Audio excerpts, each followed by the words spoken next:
there's really no point opening our mouths because you can't see it. Oh yeah, that wasn't even actually a face. Oh, damn it. Hello, welcome to STONXCAST. It's episode 16. 17. It's the last episode of series 1 because we're going to make it better. Anyone that didn't watch last week, that was a callback to when we... Yeah, you shouldn't do that. That's specifically something you shouldn't do in your live streams. What? Is callbacks. Is it? Doesn't Carl Smallwood always talk about you shouldn't like do running jokes and Oh stuff? yeah, I suppose it's... Well, it's the last episode of the series and we did something you specifically shouldn't do. So this is STONXCAST episode 17. This is the last episode of series 1.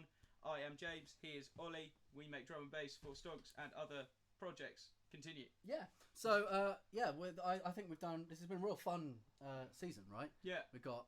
Yeah, it's been loads awful. We've crashed every episode. We've managed to make sure that the audio was the focus of most of the errors. Yeah, we've had no audio. We've had dropped streams. We've had dropped phones. Dropped cats. Cats attacking. We've had it all, and it's now come to this. And what we've done is we decided that we're going to reformat it up. We actually do have a partition now, so we can't see all the goings on behind us because I harbour many people at my house in this coming dark age. And so essentially you want to take them through the news? Yeah, so we start off with this week's news. And I think this is the reason why I want to call this the end of season 1 now, because we started this at the beginning of lockdown because we couldn't see each other. Yeah. And I'll just get his face off the screen. We couldn't see each other, so it was like a good way to talk over all of this week's news and all the free VSTs that you find and all that kind of stuff. And now the news is finally starting to sway away from everything's gone wrong, everything's been cancelled, fuck your life. Coronavirus got cancelled. Basically. So you got cancelled, Rona, sorry, economy. Yeah, so all the news stories are now starting to turn back to the industry, getting back together, so I thought it's a good place to call the end of season 1. Yeah, we've provided you with 17 episodes of really questionable content during the lockdown because we knew that you were all stuck inside and you were essentially a captive audience. Yeah. And now that you're going to spread your wings and start going back outside again, we're going to raise our game.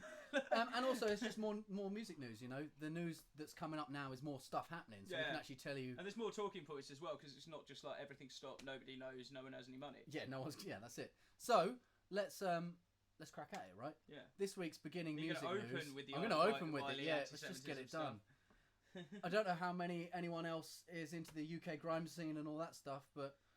You know, Wiley this week had a fucking mad one, right? So everyone's tensions are very high at the moment. People just occasionally seem to pop, don't they? And say one thing or another that it's sad to see. Yeah, I don't want to say he's gone Charlie Sheen, but he's gone Charlie Sheen. He's fucking blown his top.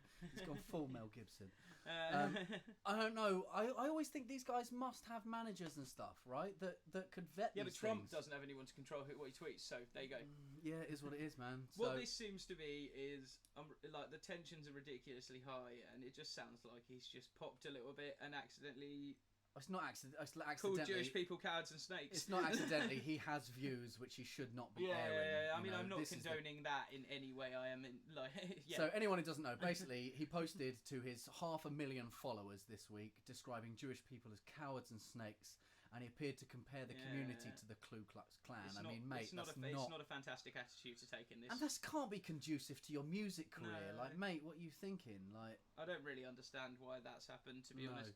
So, look, his long-term manager, John Wolfe, founder of the A-List Management, confirmed earlier today that they're ending his professional relationship with him. I read down a bit. So he releases through his own record label, but he's got a distribution thing with people. You know, ADA, the distribution partner of Wiley's CTA Records, also confirmed it was ending its relationship. So, mate, what are you playing at? Come on, like... I think what I was saying at the start, I wasn't like wading into it as like some kind of bizarre apologist. It's just like... So I feel like this like elite in Hollywood is going on, and I feel like people are just trying to pinwheel and point the blame somewhere, and I'm just wondering if he's just done that. But also he clearly has some beliefs behind it which he shouldn't have.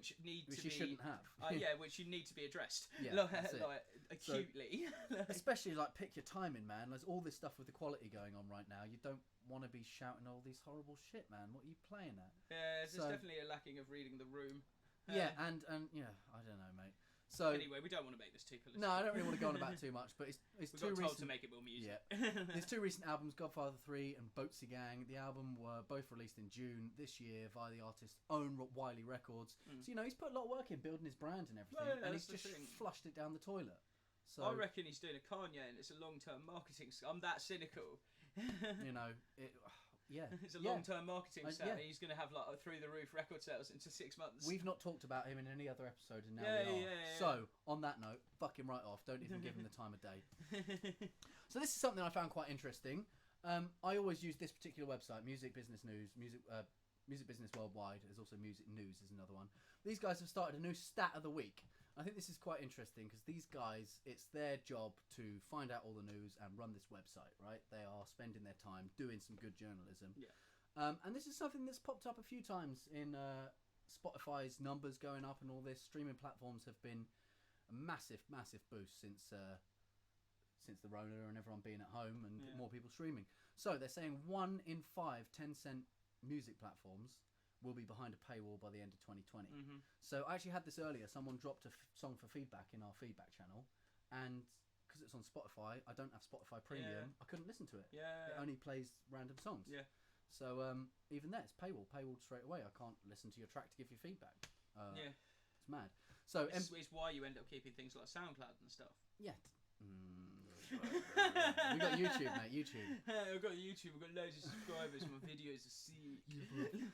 So this week, the new series in which they're showcasing one single data point that they think deserves attention of the global music industry. So I think if they're saying it needs more attention, we talk about it. It gets it out there. So the ideas of windowing big music releases behind a premium-only paywall is no longer this word. De rigueur. Sound French. It'll be French for like, if you do this to me, I'll get my firefighters to set fire to themselves and do you in. And I respect that. That's not I love that. My favourite thing. So it came to mind this week with the news that Universal and Spotify have signed a fresh global licensing agreement. Fresh. Like straight from the sea. So the last time Universal and Spotify inked such a pact in 2017, they made UMG's ability to put major new releases behind a premium-only paywall. So the headline takeaway from their deal. Yet subsequent uptake from both UMG and the wider industry was slow, other than the big album from Jason Aldean, I don't even know who that is, and less big live album from Rammstein. You know who any of the people we talk about. Yeah, and the less big live album from Rammstein, what are you talking about? Yeah, what are you talking about? I know about that album the day it came out. I have no idea who Jason is, so whatever. Pretty much every other major league artist releasing music on Spotify. Why didn't you blow up like the planet? I've got coffee on my cock. That's what you get. Oh no. Every other major league artist releasing music on Spotify has done so on the platform's free tier and premium tier simultaneously. Indeed, the prospect of windowing a release on paid-only streaming services barely even comes up in the conversation anymore. I've got an interesting take on it. This is the de-tabooing of the most vile parts of business, and they are happening at a hugely increased rate at the moment because society's so desensitized. Yeah. Anyway, I was chatting to another musician friend of this week, and the whole idea of selling a CD takes the power out of the musician's hands. It used to be you'd go to a gig, but now you can go on YouTube, watch a gig live, play a few CDs, and especially the last few months when no one's been able to go out, people are just used to that now. Like you say, you're desensitized to it. If you want music, you go to Spotify. That's just what you do. You don't. The last few months, no one's been going, I wonder if they're playing around the corner. Yeah. Because no one's playing around the corner. Because they shouldn't. Exactly. So, even Taylor Music has Value Swift. Is that? I reckon that's like legitimately she's changed her middle name to that. I wouldn't be surprised. She stuck her last studio LP. Love her. And very new studio Folklore on Spotify's free tier. Free tier on day one of release. So the reason artists and record labels have gone down this route are unique in each case, but it's fair to say the two overriding motivations stand out. Ad-supported tiers like Spotify still contribute heavily towards charts like Billboard's Hot 100, although less so per stream than the paid-for tiers, and artists still very much like being number one and everything that comes with it. And because YouTube exists where free music is available both officially and via user uploads in head-bending volumes. Yeah. So, as musicians who put our music up on these free and paid for platforms, I don't really care where you listen to our music. If you're listening to our music, I'm a happy bunny. I just want you to buy the t-shirts. Just go to merch.stonx.co.uk. Buy the t-shirts. That's where we get our money. No, but this is the thing. Even when I was in touring bands, that was the point. We were just touring t-shirt salesmen. We never got paid. What we did get paid for playing gigs usually didn't cover the parking ticket we got outside when we were offloading. It's just the way the industry's been for years. So in China, where there's no YouTube's been officially blocked in the country, the fact arguably helps leading streaming services and artists in the market to experiment more with paywalling premium content. So it's always going to be true. If they don't have a way to get it for free, they're going to pay for it. But I don't know if any of you heard of a little thing called torrenting. You know, it was pretty big back in the day. I don't know if you've heard of a little company called Napster. But they weren't exactly legit at the beginning of all of this, you know. So there's always going to be these platforms that come out free or paid for, and I think stuff like YouTube and Spotify's free tiers, it's a good way for us to give our music to you guys for free, and Spotify can in turn give us money by running adverts. Exactly. I would much prefer take my money from the companies that have money. And if you guys want to show your support, you can buy some merch, get something physical with it. I don't like the idea of selling downloads. You can get physical with me for money if you want. No, we don't have an OnlyFans yet. So that's why you took down the Patreon to replace it with an OnlyFans. Aye. So according to TME, during the first quarter of 2020, online music subscription revenues jumped 70% year on year to 170 million. That was a bigger YOY. What's that? Year on year. That was the bigger year on year climb than seen both in the prior quarter plus 60% and the quarter before that plus 48%. So driving the increase was the fact that Q1 2020, the number of people paying for music on TME services grew to 42.7 million, a figure which was up 50% year on year and nearly double what it was 2 years prior. So undoubtedly the numbers, you know, people are streaming more. So I think it's all good personally, you know. But it's, you know, something to be aware of. 1 in 5 streams will be behind a paywall. So the little guys like us, we're still going to always be on those free tiers. But exactly. You got Bandcamp as well and stuff. But I expect these big artists to just be behind the paywall. I think that's just what we're going to see. Control Shift really takes any of the magic out of it, doesn't it? Well, you used to have to buy albums. That's what we do. There weren't these free streaming platforms, so the industry has been losing money at a staggering rate, and they just want some of it back. I think that's fair enough. I mean, that's why we run our own label. That's why we do our own distribution, because then we don't have these percentages to give other people. Right? Exactly. So, talking about our own distribution, it's another one we've been talking about recently. Oh my god, it's just this is what I hate, the curse of too much choice. If we have to look, is there?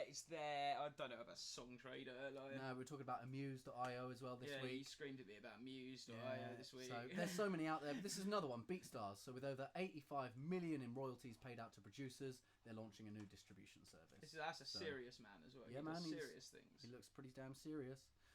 Music production marketplace BeatStars, which received a lot of media attention last year for being the source of the track used for Little Nax's global hit Old Town Road. You don't know that one?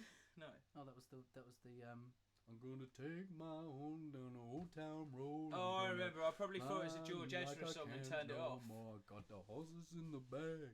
Oh, yeah, that one. I will copyright strike you if you do. Damn it! If we get damn too good an impression. I'm just too damn good. Yeah. So the news comes 3 months after they inked a deal with Sony ATV, which says that it will work on behalf of BeatStars clients to pitch original songs and beats, sync opportunities, and recorded music. So, you know, sync opportunities, good way to make money, adverts, you know, all this kind of stuff. Sorry, I just saw the word Brazil, and if you've seen that picture of Bolsonaro waving the coronavirus medicine at the same kind of bird that pecked him the other day, find this picture. I'm sorry, I know, but it's the last episode. You find it. I don't know what to search. Bolsonaro threatens... Bird. Bolsonaro... Trying to reconnect to the chat, guys, sorry. Bolsonaro bird medication. Where's this picture? Come on, please. Oh, no, it's been going around Facebook. Maybe it was photoshopped. So what is it? It was just waving at... I know where I can... I know where I can find it. Oh, Facebook. Just dox myself. No, you're on the Ollie James, it's alright. Yeah, that's alright. Okay, so if I go to... Oh, no, but then I just have to check my mate. Oh no! I'll just leave. I'll leave it. There's a really funny picture of, if you can find it, of the president of Brazil holding off he's got a packet of medication that he thinks cures coronavirus, and he's just waving it at this emu, and it's the same type of bird that pecked him the other day. And I keep track because loads of really funny. He's got coronavirus for the third time. Loads of really funny things happen to the really right wing leader of Brazil. So just keep it. He's funny. He's not funny. He's definitely funny to laugh at. He's not a funny person. He's deeply evil. So where did it even say Brazil on here that made you say that? Brazil. All right, we're nearly there then. So founded by Abe. I thought you were going to chew up the scenery. Maybe. Shall I go forward? Yeah. Founded by Abe Batchen. Pictured. Hello, Abe. Hello, mate. Serious Abe. Abe. Whoa, scrolly. BeatStars currently has offices in Austin, Texas, Funchal, Portugal, Funchal? Portugal, and Porto Alegre, Brazil. So the company claims to have paid out over 85 million to music producers licensing beats to artists on the platform, and says that it's on track to reach 100 million paid out by autumn 2020, so in a couple of weeks. BeatStars count over 2 million users, including Grammy award-winning producers like Mr. Porter, DJ Green Lantern, and Static Selector. BeatStar distribution service allows artists and producers to host their music on more than 30 download and streaming platforms, and offers an analytics dashboard that allows creators to track their streams across platforms. So the new service is priced at $1.99 a month for unlimited tracks, and artists get to keep 100% of earnings collected. Never means that. T's and C's apply. Never means that. Collaborators can also be added for automatic splits free of charge. So that's exactly what DistroKid do as well. Cool. So this could be a like-for-like switch over then. Yeah, we just have to see. Keep our ear to the ground, see what other users are saying. BeatStars claims to have signed up over 4,000 users to the new surface in its first week of launch. There's another one that we've signed up to that's not accepting yet as well, wasn't it? I can't remember what that was. Resonate. Oh, yes. Is it Resonate? See if they're doing it. We'll have a look in a minute. Oh, yeah, stop crashing the stream. It's just the beginning of our music distribution journey. I'll try and do admin on this. Speaking to this website, Abe Bashton said, "We're super excited to introduce the first phase of our distribution offering for our community. With over 4,000 musicians opting into the service during the first week, truly is a statement to the fact that our creators are hungry for a service that can easily facilitate the creation, monetization and promotion needed for the music lifecycle." BeatStars was the first digital music service that introduced collaborator income splits on the track level back in 2008, and we're excited to say our distribution service will adopt the same collaboration and royalty sharing at no extra charge for collaborators added. So that's pretty cool. If we do something with someone, we could release it on our label or on their label, and then just split it, do 50-50. Yeah, so there's some flexibility. Also, wasn't it saying that you can read your analytics across the streaming platforms better, whereas DistroKid is just a huge report? Yeah, I mean, I then have to make a lookup table for. Exactly. Sorry. My girlfriend has to show me how to make a lookup table for an Excel. Although, if you've got my CV from a moment, I am proficient in Excel. So, another one that we have not stopped talking about we can't get away from them. You don't want to be on it, but we're going to have to do it. No, I'm not being on it. I'm going to do it then. I'm just seeing why I got a ping if it was important. No, it wasn't. Oh, I think... Is there the picture? I think Morph just dropped the picture in the chat. Oh, what, for real? Yeah! That is perfect. Silly Get away from me, bird. This cures coronavirus. Fucking idiots. He's like the best... I can't wait until the Ents rise up and take him down. He's like the Saruman of Brazil. Why not work? Oh, it's the Great Suspender. You got to hit that. The Great Suspender. Oh no, it's doing the Great Suspender seizure. No, you've got to close the tab.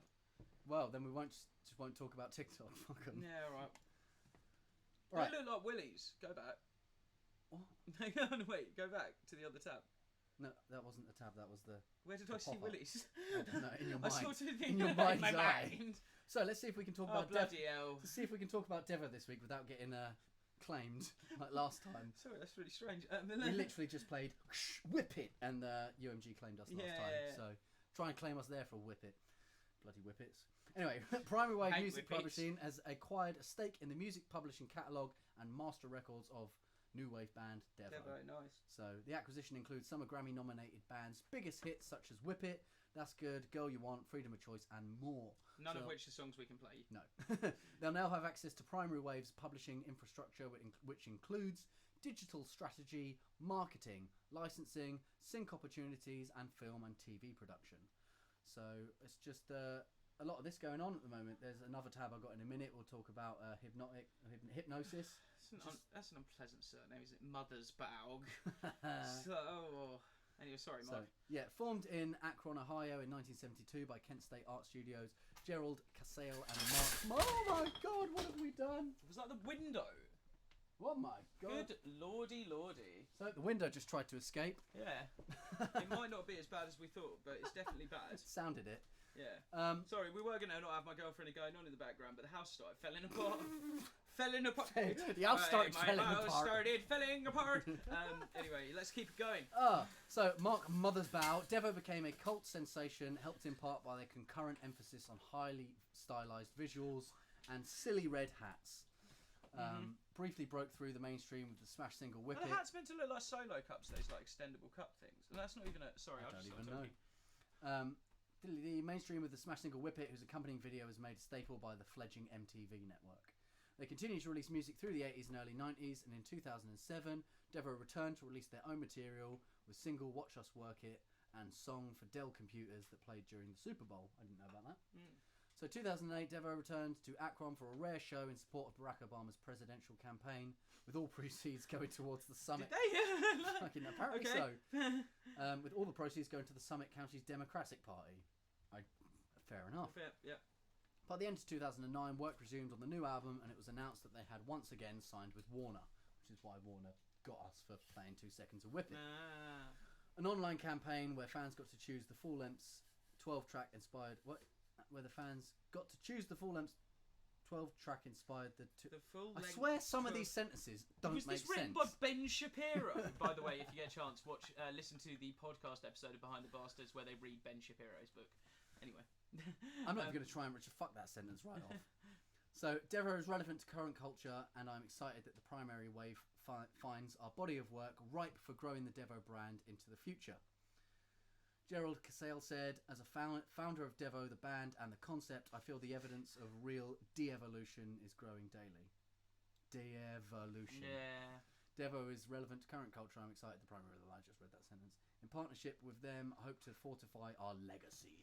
Fortify the legacy! Devo. I couldn't be more excited to welcome such an innovative band, a band that was so ahead of their time, to their primary wave family. Who's that? Adam Lowenberg, Chief Marketing Officer at Primary Wave, added, I couldn't be more excited to read the same sentence that is right here. Well done, formatting. Personally being a long-time fan of Devo and their music has stood the test of time, our team looks forward to bringing in new life to their classic songs. So basically, they're just going to keep re-releasing their old songs in remasters, in adverts, and make some money about it. So, on that same note of buying other that's what I thought the Willies were, like, because I saw those and that, and I thought someone had drawn 2 Willies. Cocks on the mind, eh? Yeah, sorry, I've got peni on the mind. So we got Hypnosis. Hypnosis. Remember we were talking about him last week? What's him with his awesome name? Is this the guy that is a bit... He looks like a supervillain a little bit. It's Merrick McKilligus. Merck McKilligus. He's going to take over the world. Yeah, so in just 2 weeks they raised 300 million via the sale of C shares. Hypnosis Songs Fund.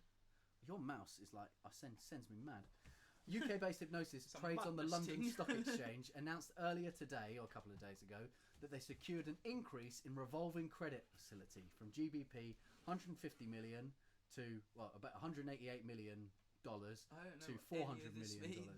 So that you'll go mad in a minute when I say this name. The new deal has been agreed with the credit facility syndicate group of lenders, including JP Morgan, Chase Bank as lead arranger. So basically, this geezer here is just borrowing millions and millions to buy up other people's songs. Genius. He's fully a supervillain. Yeah. That's amazing. I rate that. But when you start reading the stats down here, what he's doing is pretty amazing. So the move to denominate funds in USD rather than GBP, said Hypnosis, is a partial natural hedge against FX movements, as the majority, 89%... Is that as Britain crashes out of the global stage? Don't talk about GDP, because it's not worth fuck. Basically, you want to switch up from GDP because eventually people won't know what those 3 letters mean. Basically, yeah. So he says that the credit extension remains in accordance with one of its central agreements with investors. The total indebtedness of Hypnosis as a multiple of its net publisher share, i.e. gross profit on royalties, must not exceed 4.5x. So having already spent $1 billion on music copyrights and income streams, Hipgnosis told investors earlier this month that its investment advisor, the Family Music Limited, is currently in active discussions on a pipeline of catalogues with an acquisition of over $1 billion. 6 days after making the announcement, Hipgnosis announced that he had acquired the catalogue of Lady Gaga, which we talked about last week. Lady Gaga. Lady Gaga. And the Songs Fund saw its revenue grow to $64.7 million, approximately $81 million at current exchange rates in the 12 months to end of March 2020. So the founder, Merck Mercuriadis. I'm sorry if that's still wrong. Probably. He said the firm's annual report, released in July the 3rd, when compared to 3 major song companies... Mercuriadis. Mercuriadis. There's no R. There's no R. There's an R. Well, yeah, there's one in Merck, but there's no, and there's another one after. There's 2 R's. It's like 10 R's. 3 R's. Fuck off. It's not one where I thought they'd be. So, when compared, this is quite an interesting bit though. When compared to the 3 major song companies in the same annual period, we've achieved between 7 and 12.5% of their revenue. So they've made about 10% of the revenue of the other big companies, but on between only 0.5 to 0.9% of their number of songs. So he's saying he has like 1 to 0.5% of the songs of the other companies, and he's making 10% of their money, which is pretty fucking good. So we added our small catalogue of 13,000 songs, albeit with an extraordinarily high ratio of success, is earning an average $4.5 grand per song versus something less than £150 per song for our competitors. Which is like pretty fucking dank amount of money, yeah. So he's going to keep buying up everyone's songs and giving people more money. Like, you can't fucking complain at that, right? Yeah, eventually we'll find out why he looks like a supervillain. He's got the world's most chiseled jaw, like, it's fantastic. This was one that I thought was hilarious. I started reading it and then I went, hang on a minute. So remember when Spotify called Universal music's most innovative company? So between depressingly familiar pandemic-related anxiety and the vitamin D giving joy of a summer's day, you might have missed something in the past few hours that deserves your attention. So as they reported earlier in the week, UMG and Spotify have just officially announced a new multi-year licensing agreement. So we talked in that other article, they did this last time, 2017 was their last agreement. And they also reported the announcement heralded Universal Music, and we quote, as music's most innovative company. Right? But the people that have said this have just made a deal with Universal Music. What? What? So look here. Essentially, it was a Universal Music press release that was saying Universal Music is the most innovative company. Well, that's like when you Google like reviews and you get their website like that. You do this all the time. You Google it, and the first the 5 best SEO reviews are the reviews of their products on their website by them. Not great. So for better or worse, we're all used to chest-beating, self-aggrandising corporate claims when companies are speaking on behalf of themselves. But here's the odd thing. The proclamation that Universal is indeed music's most innovative company. I think SoundCloud Repost Exchange is music's most innovative company, actually. It actually appears in an official Spotify press release. Yet, yes, publicly traded Spotify just told the world and its investors that Universal Music Group, the world's biggest music rights holder, that nearly got me, more so than any of its rivals and peers, is definitively the most innovative company in the music industry right now. So it's just saying, the people we work with, they're the best. Yeah, the people that we have signed a money-making deal with, we have done so. I mean, so what the other argument would be was like, well, yeah, they wouldn't have worked with them unless they were the best, so they have every right to say that. Yeah, but then that's if you're a moron. Yeah, but the other thing is, it's not really ethical to go around saying. No. It's like Coca-Cola coming out and funding the Coca-Cola's the best soft drink campaign. I mean, they do. I know. It's not ethical though, is it? No, it's not ethical. So ask yourself, we're a high up exec at one of the other 2 major companies, Sony or Warner, let alone an artist or songwriter signed to these firms, would you be all right with this? Like, no, probably not. What about if you worked at one of the reams of powerful non-major music companies? Why don't the other companies just get like Tidal to say about them then? Just yeah, but then who gives a fuck what Tidal say? That's the problem. The thing is, if you're a right-thinking person, you don't care about what any of these things say. Yes, that is true, but people just look at. But then 95% of the world aren't right-thinking people, so. Well, you just look at who's making the most money and you listen to them. That's it. So yeah, surely the true answer is you'd feel a bit mugged off. Yeah. You definitely directly mugged off, really, by Spotify's press release, the world's most popular audio streaming subscription service, for saying such a thing. That's the problem. Like, yeah, you could say that. Well, you shouldn't listen to, or you don't have to listen to them, but they are the most popular streaming service. So I think that's a bit unfair, really. Yeah, they shouldn't. They should probably, as the industry leader, they should probably have to hold some objectivity over who they say is. It's monopolising, isn't it? It's like, it's cronyism almost, isn't it? It's all sort of insular. But everything is because that's what humans do. And that's how companies work. So, they are corporations for that reason, to protect Someone's themselves. back needs to be scratched. That's it. At the cost of lots of millions. I found this pretty damn interesting. Look, lockdown, bam. Yeah. We were talking earlier in these different podcasts who's made money out of this. Loads of people have made money, including the streaming services, Yep. This streams 150 to 300 million nearly. It's nearly doubled. Doubled, so that's going to double their revenue and double everything. I wonder how much of that will filter down to the artists. Well, we have got money from some Spotify. They have paid us, so... Yeah. So this is Cover my rent. Yeah, that'd be nice. So this is another one that we were saying, what's going to happen? We're going to be doing streaming, e-tickets, doobity-babbity-boopity-boo. Well, apparently, from August the 1st... Apparently we just go and play gigs. It's fine. As long as, you see down here, as long as there's social distancing in place. So you just do gigs with a big screen in between you and the audience? No, you just do hardcore gigs where everyone's windmilling and then no one gets near each other anyway, right?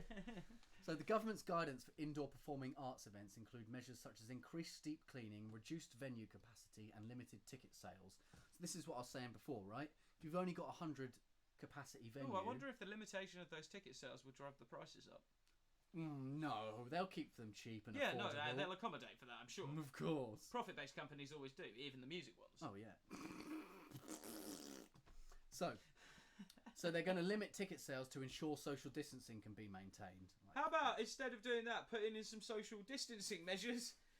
Yeah, they will. They're going to put some stickers on the floor, mate. Two people, if you only have two people at the gig and they mosh with each other and they've both got the 5G or whatever, I can't remember what it is. They've got the 5 Jonah. They've got the row. So they're also saying tickets on the... row your boat deadly down to the NEC Nightingale, which never had a patient. Woohoo! They're switching that back to... Sorry. Yeah, but who's going to go there, right? They're going to switch the Excel back, and then you've got like the... Now it's haunted. Well, no, because no one died there because they never used it. No, they never used it. Yeah, but who's going to want? It's like tainted now. Yeah. So tickets will need to be purchased online, and venues will be encouraged to use e-tickets. So think of a bunch the whole thing. Would you think about a bunch of like these crappy venues that can't even fucking organise themselves? They're not going to be able to do e-tickets, and then they just won't. Like we've seen all the local pubs. I'm not going to call out any names. All the local pubs have like 12 people sitting around a table, leaning over each other. Social distancing won't be in place. It's so funny. You can write this if you want in an article. Doesn't mean it's going to happen. Yeah. And the police aren't going to be there. The police never turn up to gigs when people get battered around the head. Why would they turn up to do this? They only turn up to just search people in the queue and then they leave. But So, one of the UK's first series of public live music events since the COVID-19 lockdown was set to take place at London's Camden Market in the Stable Market Amphitheatre. Wasn't that on fire the other day? Oh no, that's the other one, I think. Although I think the Stables has burnt down as well. The Stables has all been remade now. It's like a big old thing that they do. That was it. So they're going to host 8 ticketed free open-air weekend performances starting this coming Saturday, so yesterday, through to August the 16th under the banner Camden Unlocked. Camden Market's working with XFM founder and NME radio station manager Sammy Jacob and live agent Neil O'Brien to produce the series. Free ticket events will be limited to 150 per day, and a single act will perform each Friday, Saturday and Sunday afternoon, with the programme featuring semi-acoustic sets from artists including Miles Kane, Sean Escoffery, Stone Foundation, Sons of Pitches, Newton Faulkner, John Power, May Muller, the Puppy Sisters, along with DJ sets. Yes, they only one I know as well. But they're probably all like, that's good. It's good to get out there and doing the things. The hardest thing is, look, they've had to do this for free because people aren't going to want to go. It's going to be a slow, even though they're opening it up, it's going to be a slow return. It's very communist, isn't it?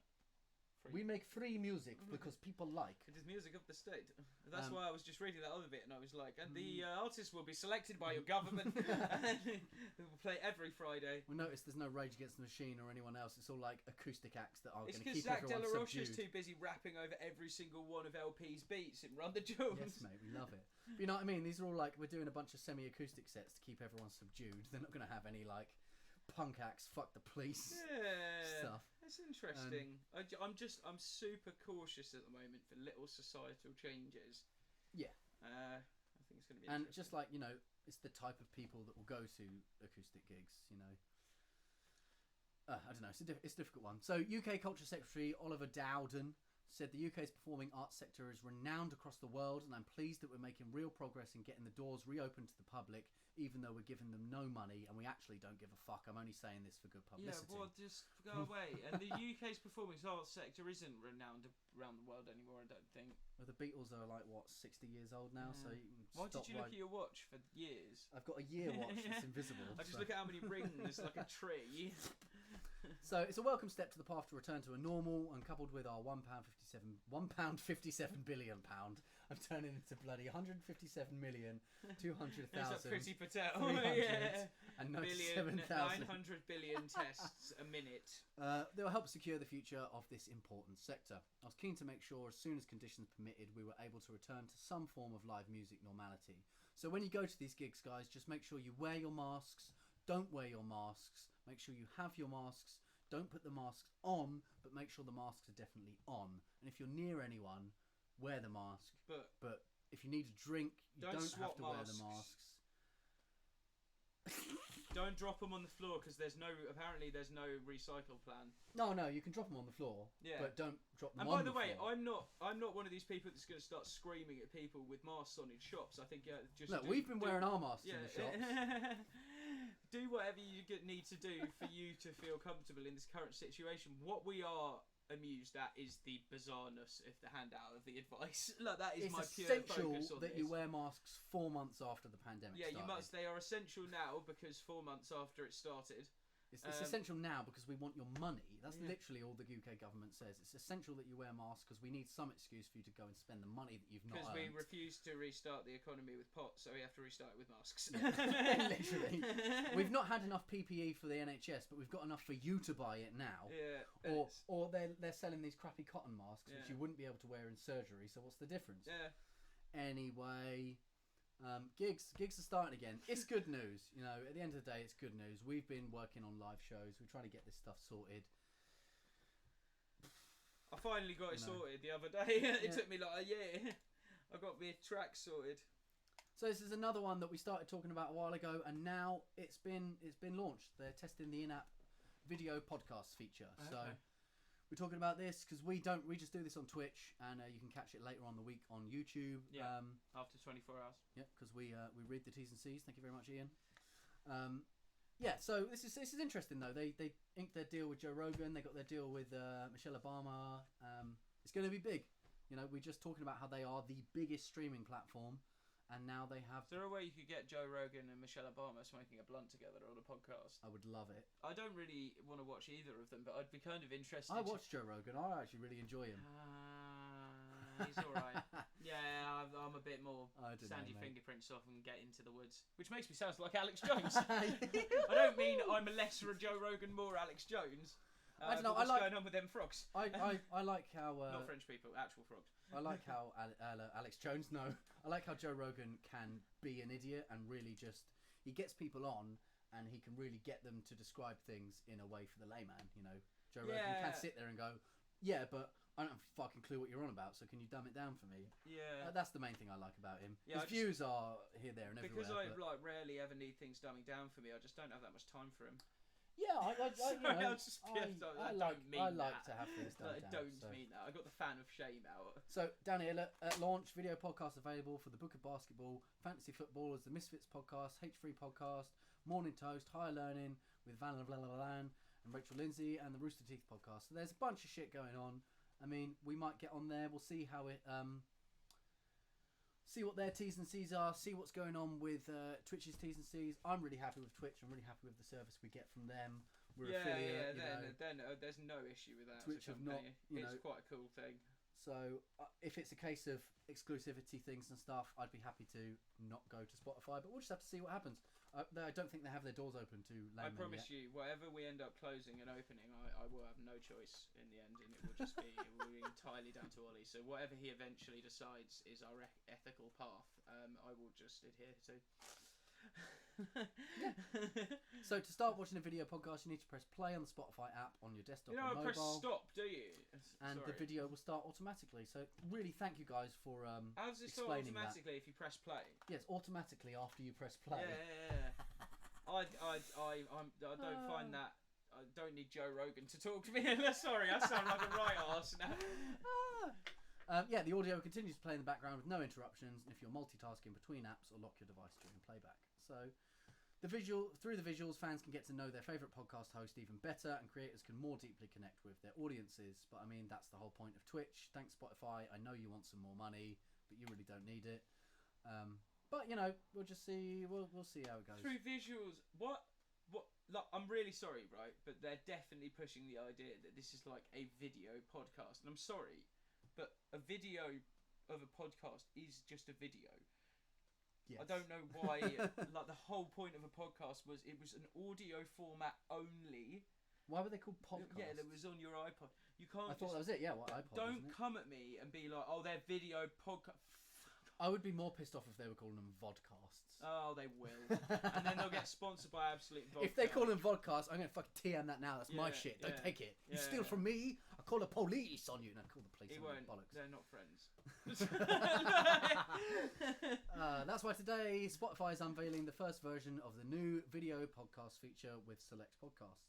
Now listeners in all markets where podcasts are supported will be able to listen to or watch the podcast as the feature rolls out. The Wall Street Journal broke the news that Spotify signed an exclusive podcast deal with Kim Kardashian West. I won't be listening. No, but people will, man. It's going to have millions of followers and it's going to make them some money. So it's an interesting one. Like we said, loads of shit in the last few months. You saw that graph, how much Spotify have made. They've made that money. They're going to use it to expand, right? Yeah. It's just what's going to happen. Yeah. So who was the other deals? What other deals they got? Oh, look, they've got... citing familiar with the deal with WLR reported the criminal justice focus series will be co-hosted with television producer Laurie Rothschild. Yay! Why is that her middle name? To obfuscate it a little bit, probably, right? JRE will debut on Spotify on September the 1st and become exclusively available on the platform later this year. So I think it's exciting, man. I think it's cool to see. It's nice to see a new format. It's nice to, it's going to be great. Just say it's great. I'm sorry, leave us alone. I've had a really poor week. That's right. I've got one more, and then we can go on to some free shit. Right, the willy boobies. The willy boobies. That's what I see now. It's willy boobies. So, Tico Toco. We still got them, even though that other one was closed. Yeah. As pressure mounts on TikTok, could Chinese parent ByteDance cash in on the company in the US? TikTok under growing Anglo-American political pressure and from the White House in particular amidst ongoing national security concerns over its Beijing-based parent company. In an interview on July the 6th, the US Secretary of State Mike Pompeo said that, oh look, their tea is in the thing. You need to sort out your link, guys. Come on. United States. You've been listening to QA Girl. Too much QA Girl, yeah. United States are looking at the beginning of Chinese social media apps, including the banning of Chinese social media apps, including TikTok. The same week, US financial giant Wells Fargo, which employed 236,000 people as of April, told its employees to delete the app off of company phones. Last Wednesday, July the 15th, the Chief of Staff for US President Donald Trump, Mark Meadows, told journalists that action by the US government against TikTok could be taken within weeks, not months. And on Friday, as first noted by the New York Times journalist Taylor Lorenz, Donald Trump's re-election campaign has started running ads on Facebook and Instagram suggesting that TikTok is spying on its users. That's what you want in your presidential campaign, is the president. Like, even if any president that's like wheeling into the presidential campaign, like, with a smear randomly campaign, trying to smear random. Even if it's true, it's just not. It clearly means he's got no control about prioritising issues. Apart from smearing and other what people. Is your main job as POTUS is just prioritising what to do. Yes. And he's Jesus. he's just wheeling into the fucking re-election, just be like, You're wrong. You're wrong. TikTok are gonna steal your scalp like the Indians. And it's just Calm God. the fuck And down. the problem is the bar's so low that people are like, he's doing investigative journalism. I just tried to say something I can't say on a live stream. Investigative journalism. Nicely done. I bet he couldn't say it either. You're China. The Chinese flu. Fucking arsehole. Oh, so anyway, meanwhile, over here in old Blighty, Conservative politician Sir Ian Duncan worse. Smith. Exactly. In a weirder way. He's called TikTok as much of a threat as Huawei. How do you say that? I never know how to say it. Ian Duncan Smith, about 4 weeks into the furlough, was also like, people are addicted to furlough, and if we don't get them on, we'll have an addicted nation. It's just like, oh mate, have you seen his hair? Type in Ian Duncan Smith and look at his hair. Yes, I'll crash the podcast for this. Do it. Alright. Ian Duncan. I don't know why the chat's not staying open this week. No, I don't care. I do. Hello Look at everybody, his I hair. want to talk to you. Look at his actual hair. Oh yeah, it's got power donut. Where does it look super spiky though? Yeah. Oh. He's just got a short Keith Flint. I'm totally cool with that. Yeah, but he's not Keith Flint, is he? He shares none of the same ideals. So yeah, you know, we're just as bad. We're just saying, they're as bad as who are we? Who knows? We have no idea. No one actually knows. This is all just completely defamatory accusations. And the reason why our politicians are talking about it rather than like business industry experts. Look over here. Look over here. Yeah, is because we employ populist leaders that are trying to hide I don't even know what anymore. No. So anyway, season 2 is going to be less political. Hopefully, season 2 is going to be less political unless I've joined a militia, in which case I just won't be here. So I may hand this over to you, updates. sir. Yeah, we'll hand you the clammy mouse, and we can look at some free stuff. I've had absolutely atrocious week of it, but I'm not going to tell you. I'm not going to go on about it. It's just been absolutely dire the last 4 days. So I do apologise that I've only attended these with my usual lack of attention. But you'll get some free VSTs, and so let's start and just work out what I was even looking at. So Beat Magazine, this seems to be quite a big thing. So this, I believe, is a European magazine. Didn't they? I think when they were released German and they just released it in English or something. Yeah, in den Sequencer. Oh, everything's cooler in German. Basically, why am I saying more than I ever have done? They released their first issue in English a couple of months back, and they released a synthesizer with it, which crashed my Ableton, but that's not their fault. I don't know what was going on with that synth player. I think it was either synth player or the synth master one. I can't remember which one. But you get a D16 Sigmund, which is a really, really cool high-level delay if you subscribe to them now. Can you cancel your subscription? 5 free copies, and let's have a look. Free copy of the Sigmund delay, and then BPD are giving away 5 free copies of Beat to 5 lucky readers. So essentially, check this out. Bedroom Producer have a little competition going on with this. Nice. But also, if you just buy the magazine, you get this delay anyway. And I was rinsing on the GUIs of delays the other day. But this one's actually quite nice. That is one of the nice. It still looks a bit complicated. Well, yeah, but you need a balance between functionality and what I was getting bored simplicity. of is all the really high-end delays just looking like lists of people's notes and numbers. There's like no GUI at all, and I do like a GUI, and I think it changes the way you work.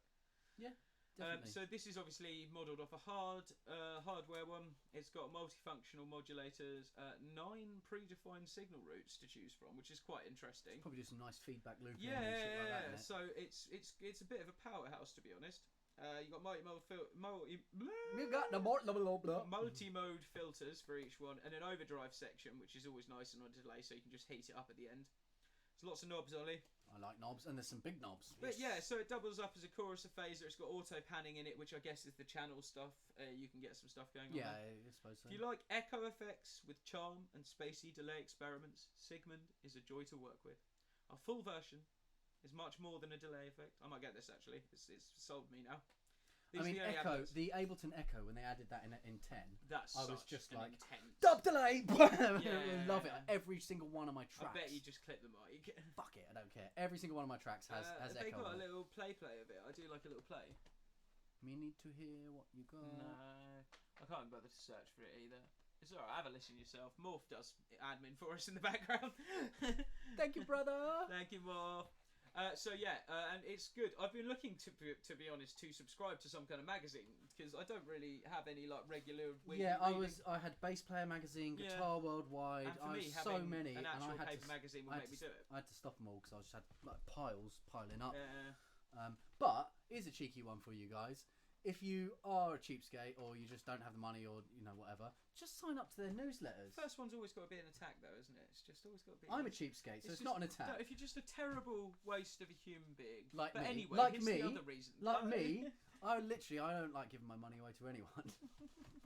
Sorry, just sign up to their newsletter. Like I'm still signed up. I cancelled my Bass Player magazine because that was one over from America, and I was had to ship over. I keep lurking off the camera.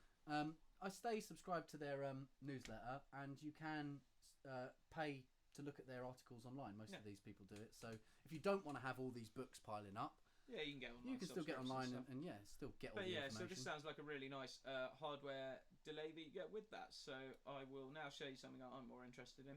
Love a free door, even if it's not a full door. So I've got a lot of my live performance equipment. If you hold this a sec. I'll get the little one. I can't be bothered to pick up the big one. But a lot of my live performance equipment is Akai. And Akai have just released MPC Beats, which is a free beat making platform. Thank you. By Akai. So it's essentially Akai have a free beat platform by Akai. Yeah, it's weird that they would do that. So it's a freeware, beginner-friendly software for beat making. So essentially, it's a DAW just for really making beats. So I guess it would have more functionality for drum beats than your standard DAW. Probably not, but well, I don't know. So basically, they call it a DAW, and then it's not really. But so it's really cool for mapping it to the hardware. Obviously, that's going to be all integratable as hell. All the effects you get from it are by Air, who are quite well renowned. And this is another interesting thing I've been finding a lot when I've been getting freeware software. So I mentioned on the last week's show that I got Cakewalk by BandLab, which is basically Sonar Platinum for free. And that, which anyone can do, go and do that. I'll put the link in for that. Actually no, go to our Insta, follow us, and it's a post. So it's Insta at Stonx_music. So yeah, basically this looks really really nice. Akai the whole point you were saying. I've lost it and just veered off. Yeah. That was my fault. If you go and get BandLab, you get what for free? Yeah, so when you were installing BandLab, sorry, I'm like a disabled person, like genuinely I've hurt my brain. You get an option and it says Melodyne, and you get a version. You were like, hang on. Yeah. You get a version of Melodyne Essentials 4 with 4, which is the latest one. Yeah, it's the latest one. Which is an auto-tuning thing, and it's the best one out there. So you get a lot of really hard-hitting plugins and stuff purely just by downloading freeware. So I will download this. I might not even use it as a sequencer, but I like the idea of the Air effects. I'm going to at least have a look through them. And then if you've got them as DLLs, you can reroute them. You get MPC style time stretching, which is quite cool. Nice. Obviously, you get the pre-configured hardware integration. So that's basically 80 effects plugins designed by Air. So then, if they're just DLLs, which they should be, you should be able to route them into Ableton. Yeah, it shouldn't be a problem. It's for the price of nothing. To double down on it, you get videos. There you go. You get tutorials with it, which is always important. And that was the only thing when we were using BandLab. Is it's fucking just. I'll go to the bottom of it and I'll find out that they're not doing it anymore. No, it looks alright. There you go. It's a gig. But yeah, so have a look at this. It's really cool. What I'm going to be looking at in relation to this is taking a bit of my beat making out of the DAW. So so Ollie. Well, you've got all the hardware there. Yeah. So it's like, so Ollie and I very much just make, and it's fine for what we do, and it's fine for everything we do. We don't struggle with it, but we just drag the audio files into the sequencer. I got fed up. Beats there. My reasoning is with MIDI you can't see your transients, and when I started getting real fucking nerdy about this shit, it just pissed me off. And then I used to get a MIDI, start writing the drum beat and be like, transients. So it's just all audio now. Everything's audio. Yeah. And for me, that works. That's Same for me, but I, for a creative process, want to see if it changes the beats I make if I take them out of I think it will, man. I think it will. I think using your hardware as well. Yeah, use your hardware as well. Actually getting some of that real live feel. I program in manually moving things off grid. Yeah, me too, yeah. When you do that, you're going to have to start moving things on grid because you're going to be little latencies. There's going to be your hand Yeah, so it's stuff. going to be. So it'll be the other way. You'll be tightening things up rather than loosening them. So I definitely think it will make a difference. Yeah, it's going to be super fun to look at. But yeah, so this is free, and it might just be an interesting way to start making some beats and stuff as well. So a mixture of, like, this is ridiculous. Get this. Get the complete starter. Oh, I should probably. Did I actually talk about that last? I don't know. Open it up just in case you didn't. Yeah, I'll just open it up quickly in case I didn't. Yeah, basically, if you are using Ableton Live or one of the free you're on a trial or anything like that, you can do all of this for free. Yeah. So you can now so officially, much out there. You can start making music at a hyper professional level. There is for free. no need to run any crack software. No. There just isn't. It just isn't though, man. It's the thing. Yeah. I mean, we chatted about it before because what is his name? Herna Gurner loves his 4 for a tenner. Gerhard Berles. Yeah, he openly says without piracy, Ableton wouldn't have been anything because they were the underdog when we had Pro Tools and Cubase. Of course, yeah. There's, we talked about torrents before. Like, if anyone's going to torrent your music, you might as well be the person who puts it up on the torrents. This man is. But there's just such the opportunity now. We were talking last week about Red Bull shutting their studios, and it's like we can see why, because anyone with a half decent computer can do it all now. You can make yourself a vocal booth out of a bit of foam. Yeah, all this stuff's totally achievable. You've got to be slightly resourceful and know your stuff a little bit, and you'll be all right. Right. Anyway, moving on. I'm not going to bore anyone with these too much. I was just having a look at a couple of these. I'll probably just drop this link in actually because I love distortion. And I was looking at these, and there's about 10 different distortions here, some of which even have like nice VU meters, and that's just pointless, really, isn't it? But it's quite fun. Yeah, but if I was making some music and that started glowing red, I'd feel happy. Yeah, exactly. You just got to keep yourself. So this is the BPD free distortion plugins page, and I love distortion, as you know. So I'll drop this in basically to make up for the fact that I've had a crap week and I've not been able to work. But there are tons of free plugins in here. You've got everything from fuzzes to you've got like little phase distortions. You've got some oversampling ones here. That looks nice.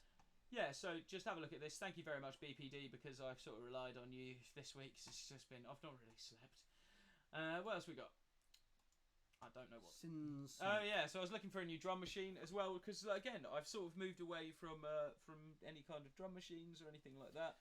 Yeah, I mean, we must have been there for a reason. We collect samples and then synthesize on top of them. That's pretty much how we make drums. So we find old funk samples, and we've got gigs of just like those jungle samples and stuff like that. Yeah. Find a kick that you like, and then you just get operator usually in it, or serum or whatever, and just pitch down a donk, layer them on top of each other, bam, you got a kick. Yeah. So any stuff like this, it's just going to help get you that donk. Yeah, exactly. And I like the look of these little synthesized drums. Definitely, if you listen to like old 90s, early 2000 drum and bass. Well, that's what I mean. There's no synthesized drums. It's all resampled. And nowadays, like I'd say, even probably early dubstep stuff, there was still resampled. And, and now resampled like the when glitch hop started coming out, this neuro hop. Nowadays, it's all super synthesized. Yeah. Those snares, those kicks, they're just fucking like bang. I mean, what I like for my drums is I feel basically, essentially, with the reason I'm doing this is I don't feel like I concentrate on my drums hard enough. I just sort of pull in a beat and then I'm like, I'll do a couple of variations and stuff. Yeah, man. And you can really, really make your tunes. My synth work and stuff's all fun. I don't really mind about that. I mean, it's not perfect, but I don't know. Fuck them. I've had too many chats with drummers where they told me that my songs are unplayable. So I at the end of when I finished writing my whole track and duplicating the loops, I always go in and chuck some extra little cymbals in, or just make it like interesting. But when I wrote the Beyond, I sent that to Jim, my old drummer, and he didn't even think it was me that wrote it because he thought it was like a band that could actually write music, not just some geezer who don't know fuck. I was like, no, mate, I wrote those drums with you in mind. And he's like, yeah, I'd really love that, but it's got all like, and just like more live stylings. Yeah, you want to get a bit of that in. You want to have like really, really synthesized glitch drums and then like a live like feel. Yeah, like that's it. And it's just like watching drummers online and just trying to see what kind of things they do. Yeah. Programming your velocities and stuff like that. So this is only $29. These have got a sale on at the moment. So yeah, if you just wanted to have a quick look into that, it's just a nice 808 kit. What are these? Degenerative. This is what I was having a fanny about. Look at what's that going on here? So it looks like it should be on a Game Boy. Yeah, this is what I mean about like delays. Is like, why is it always like this? It's just even the hysteresis one's not that nice, and glitch machines are all right. I like the glitch machines because it's basic, but then when you, I shouldn't be like this, but I really won't use it. Like, it's just like, I just don't get any feel from you. I don't know. I shouldn't be that aesthetic with it, really. But this is essentially, I was just getting UX, UI design and GUI is a massive market. Should we have a look at it? See what it actually does. Let's give him a chance. It's only 42 seconds. They shouldn't copyright strike. Regrader is not your standard delay processor. Its repeats degrade in various ways to provide a malevolent twist on the ears. Echoes disintegrate, are decapitated, piercingly oscillate, and are finally mangled into a sound reminiscent of a jet engine choking on gravel. The echoes can be synced to the host tempo and time signature. All properties of its modules can be automated. Regrader is free and available on both macOS and Windows.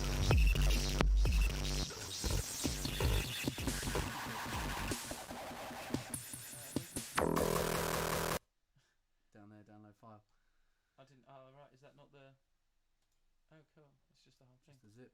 I mean, this is the thing, though, right? That Sorry, does sound yeah, pretty cool, yeah. but you look at it and just go, it looks like a Game Boy piece of crap. So Yeah, but it's actually C. I reckon that jet engine. I reckon that'd be really good with the once we've got Ableton sorted and stuff after this. I will show you some of the stutter edit stuff I was doing because that was really cool. I've got a really funny bit of sound design, so we'll do that after this. In fact, I should probably wind up. Yeah, there's only a couple more left. Oh, it's alright. I'm not going to. So yeah, this turns out to be sick. This is probably plug-in pick of the. I'm gonna do a plug-in to lead into the next series. I'm gonna do a plug-in pick of the week. And this might be it, because I don't really know what the rest of the tabs are. And I'm nearly finished. So, yeah, get Regrader. Listen to this man talk about his plugin. Just listen. Regrader is not your standard delay processor. No, you've got to get that. So, yeah, for no other reason at all, and this will all be brilliant, I'll properly work out how to use it off the back, because I assume all the sounds in the background were the kind of... It's like a bit crushed delay. It did sound like it was just a annihilator. Really cool. Have a look at Regrader Degenerative Delay Processor. Delay. You have to call it delay because you call it delay. Yeah, exactly. You've got to rep the dude, haven't you? Right. What did I actually found? Anything else? Oh yeah, no, I found this. I thought this looked fun. Oh my god, I might download this. I think it's free. And this is a GUI and a half. I don't know why we're just talking about the GUIs. We just have a section called GUI. This is called Bayes Murder with 2 colons just to hurt you even more. It's by Distocore, and I just found it and I just looked at it like Their this. logo looks like Spawn. Yeah. And the website's just awful. Like, you can't see any of this. It's got 3 oscillators, so this looks really cool. It looks like free. It's got a lamp emulator, which is not super precise, but totally useful. Oh, it sounds like they've been reading the Ableton Just if manual. you want to turn the precise mix down EQ, hang some Pro EQ plugin after BM and do what must be done. I'm getting this as well. Oh, that literally says this will break your sound. You will have to fix it afterwards. Yeah, this EQ is broken. But we left it in there because this is another long-running thing I love about music tech, guys, is if it's broken, it's not broken, it's a different kind of plugin. Yeah. Because if that guy that was making the degenerative delay, he was probably trying to make a convolution reverb. Yeah. He was just He like fucking screwing around borked in it. Max, and he's just crashed his computer, and he's like, "Oh, right, that'll do." Yeah, I'll just release that. BM18 free also features other global settings like click, sub, transpose. It's got quite a lot of functionality. It must do with all those knobs. With all mentioned, I'd say BM18 free is not only bass kick design tool, it's complete synth, ready to sound like violin, electric guitar, bass lead, or the heaviest kick you've ever heard. We'll give that one to Peeler B. He'll love it. Yeah. We'll give that one to Abed. Oh yeah. Are we allowed to call him the desk shaker? He's the desk shaker. So at the basically, moment. essentially, we got this guy join our Discord, and it's literally no damage on you, Abed. I did this for years, but he sent us this tune that just shakes all our desks. Yeah. And it's not loud. I don't know how he's done it. I don't know how, it's literally impressive. It's really interesting. I want to look at it and work out. It knocks my desk. Yeah, it makes things wobble. It's like it's impressive. But if you played that out at a venue, a club. No, you would literally get banned from that club if you played that song. It'd probably make things rattle off the ceiling. You'd kill someone. So we're not okay. We've just jumped in. Oh, no, totally cool. Murderer. But Maybe Shout out to all our Discordians, especially Arbed, for the desk. I hope we pronounced that name right as well. We're just not hugely fucking ignorant. I do apologise. Anyway, before we get ourselves in further, just keep digging. Here is a brief and concise review by Crime One Minister. I have to get this. There's a free version and a pro version, but I'll get the free version at least. Man. Have a look. Have a little play with it. I suggest you get this if you want to make dubstep. It sounds like it make kick and also do viollo. It's or whatever it said. Yeah. Oh look, it says up there. Bigger? Is it bigger? You got a bass kick design tool. I mean, this whole box at the bottom just reminds me of Final Fantasy VII. That's literally the box that was on the text file from a PlayStation 1 game. But it's got plenty of stuff. It's got so many bloody pictures of it. What is going on? It just keeps... bottom. There's a video at the bottom. Go to the bottom. Yes. Yes. What do you have for me? Hardcore kick drums. You love this. Yeah, man. I think Peeler and Albert and stuff, they love this.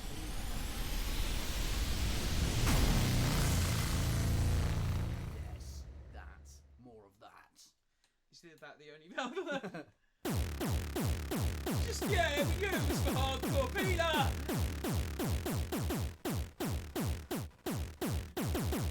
Yes, all right, we understand. Yep. Oh, is this just some? What's this?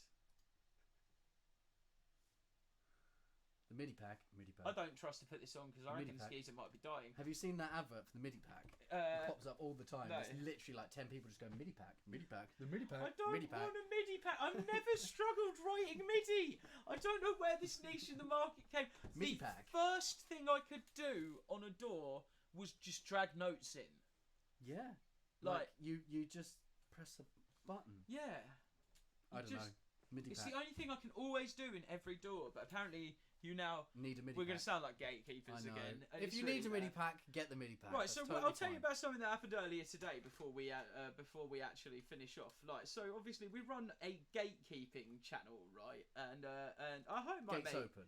I hope my mate eventually watches this. So I was helping out my mate with some software. I'm gonna have to leave now. Yeah, So I was helping mate out with some software, and bear in mind our brand ethos is we are not gatekeepers, right? And Ollie was cycling over here, and I was like, "Oh, do you know what? My mate can't get that installation." And Ollie just started screaming about the bar. He was like, "Yeah, the bar's pretty low, man. So I don't really know what else to say." Like that. And I thought he was talking about a technical term. But what he actually meant was, and it's quite a complicated install to be honest for someone who's not used for some stuff like that, is if he can't install my base text instructions on something he's never done before, then he is too much of an arsehole to make music. Oh well, there and we I just go. want to put that on the record in the last episode of Series 1, just when you're on the Discord and Score Unknowns handing out all this lovely advice. He's not nice. The thing is he's not nice. Thanks. There goes my brand. The problem is I'm a buffer. So what happens is it all goes through me, and then he's nice to you because he's tired. So just so you know. Anyway, what were we talking about? Nothing. You were just calling me out. All right, that's the end of the series. No, so yeah, have a look at this. There's a free version of this. Essentially, it sounds like if you want to make Gabba kicks. Yeah, we love a bit of Gabba. But just, I don't know if this old man's advice might be a bit depressing, so I don't want to finish it off. One last thing.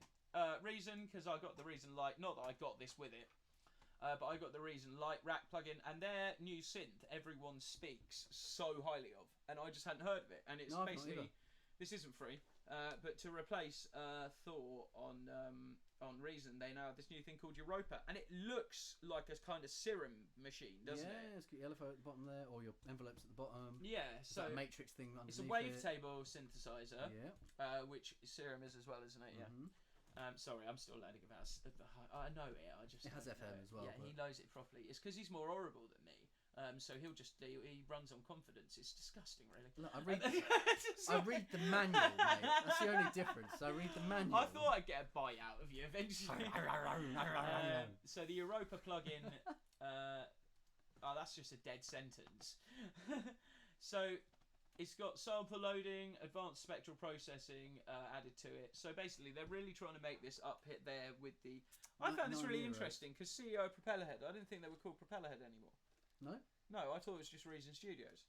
Oh, I thought assumed they were still propeller heads. Yeah, well, no worries. I didn't even know that they would have changed. So this is cool. This is one of the first time that Reason have made one of its devices available as a standalone plugin. So we can get this if we want. It might go on sale at one point. Yeah, keep an eye out for it. It's interesting because Reason was pretty pinnacle in the time. I remember it was a powerhouse. Yeah. It was a huge powerhouse of both learning and functionality. Their door market is got other big players in it now. Yeah. So I think it totally makes sense for them to go VST. They've done that with their whole Reason Light thing. The thing is, Reason can fall back and just release plugins. Yeah. Their plugins have always been of That's that quality. Never been a problem. They've always sort of laughed at other people's plugins because they're like, we'll put it all in a box and just give it to you for one thing.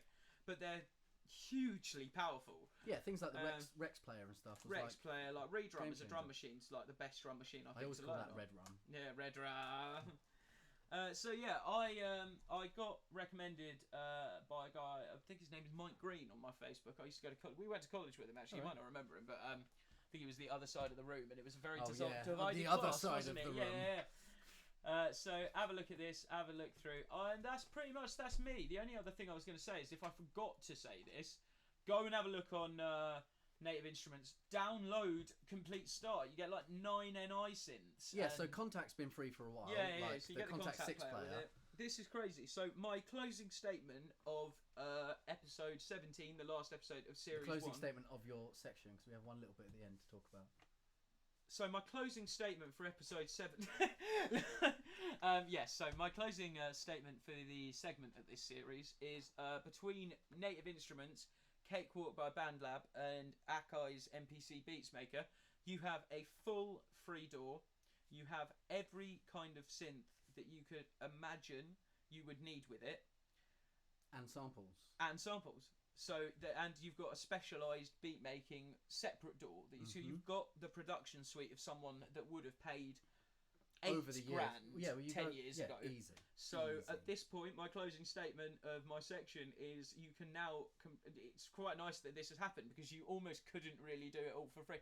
There is no functionality in music technology now that you cannot do and learn for free. It is now a free industry. So the only problem you're going to have is getting your speakers, getting a microphone, getting some headphones, getting audio interface. But at the same time, you keep your eye on marketplaces and eBays. You'll pick up some monitors. You don't have to go. Yeah, you don't have to go way whack on this. Don't go buying Adams as your first speakers.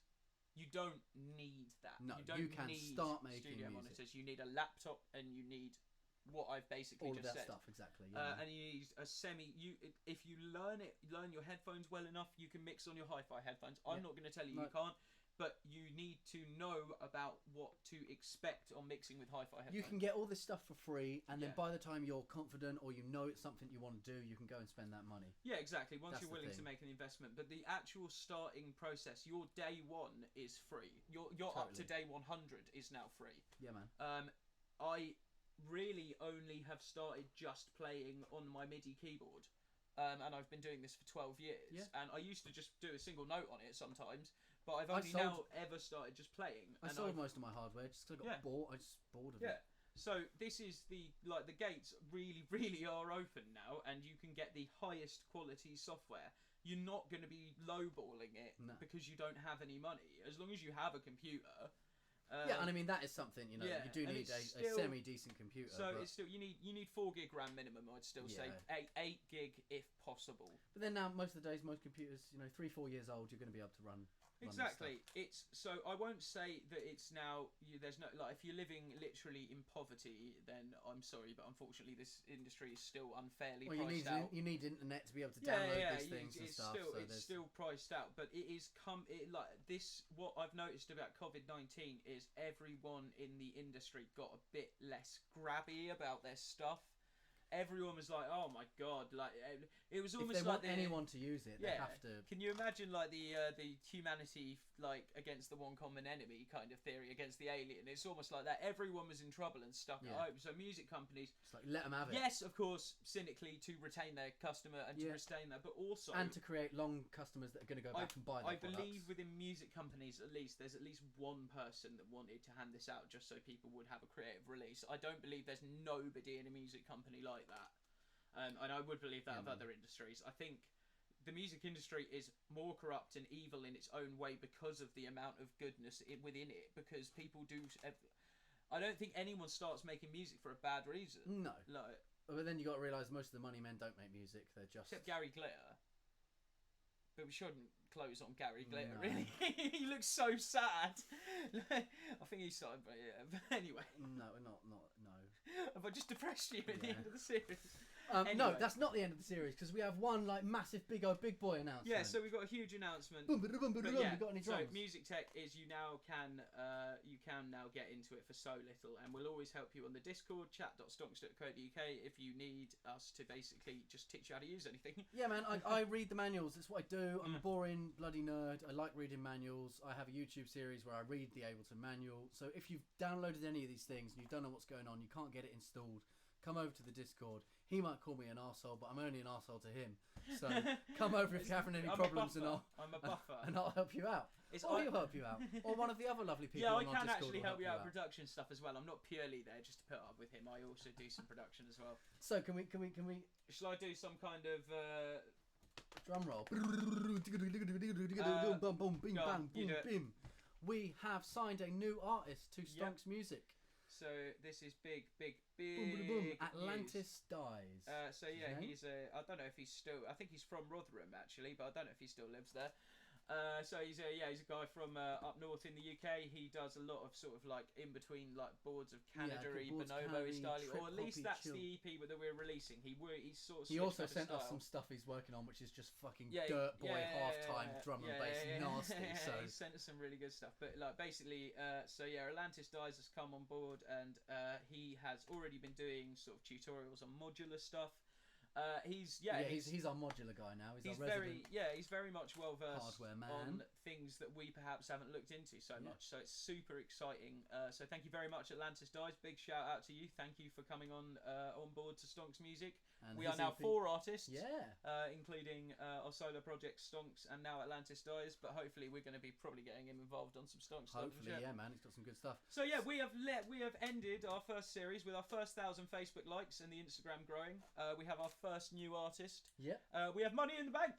Yeah, we have money in the bank. We are not. complain. We've covered the upgrade of our distribution, haven't we? We've covered our distribution and we are paying for advertising. Yeah. So basically, it's the all only good. thing that can go wrong is a quick switch up of distributors.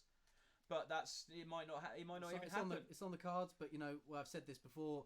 Had a few discussions in the other Ableton groups of people asking about distribution. Loads of people slagging off DistroKid and having problems. So far, we've had no problems. Yeah. But we haven't tried to withdraw any money yet. So we'll have to wait and see. So as we bring this series or season to a close, let me just check the date though, because there might be one other thing before next week's episode. Don't know. I don't know what.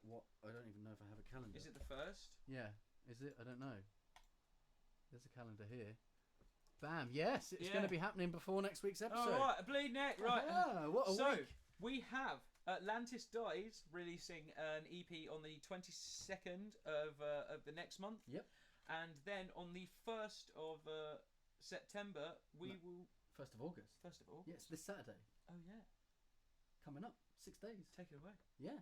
We got a new EP, which is actually an EP. I was just saying about DistroKid. Oh yeah. DistroKid have been shouting at us with all our releases for calling them EPs. Yeah. Because they're only 2 tracks. Which, okay, it's a double A side then, whatever. So we've got a 4-track EP, drum and bass rollers with a little bit of dirty neuro So this is a big one. in it. This is where we really feel like I feel like we found our sound. So it's called the Divide and Conquer. Yep. Do you want to show them the artwork? We can show them the artwork. It's the end of season 1. Yeah. Get the artwork. Where is it? Do the mousing. Where is it? Find your donut. Just... Oh, it's Ian Duncan Smith. I'll be on our Soundcloud, right? Yeah. Soundcloud. Unless I'm logged in as Ashima. Oh. You're logged in as Ashima. Sorry, just sign me out quickly. I can't be bothered. $3. You'll just have to wait. You'll just have to fine. wait. Right, you'll have to wait for the artwork.